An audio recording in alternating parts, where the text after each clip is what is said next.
So ek weer kan my toekoms om beter te lewe, na beter te strewe, sodat ek changes kan maak hier in ander se lewe en hulle ook strewe na beter.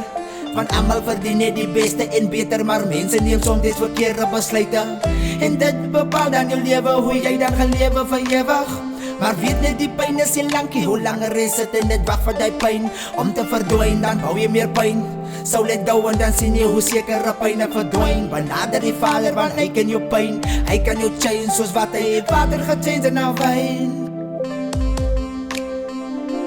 Now I want you to remember, what you are going through is just another season to gain strength and power for humanity. Because I believe that no one is an island on their own. And the longer you stay on that island, the more you'll get suffocated.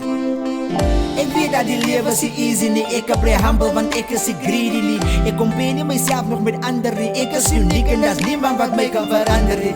Want ek is soos ander nie, ek ben die changes nie. Using my talent that's given by God to empower the world with the power inside of me. So ek gaan nie easy nie, geen net my alles, maar sê nie iets beter as ander nie. Ek wil verander om 'n beter lewe te lewe, sodat ek 'n lewe kan bou vir my family. Ek sal alles vir hulle doen, so ek soek ook die credit nie. I was born with a talent en ek is trots om te sê dat ek het dit.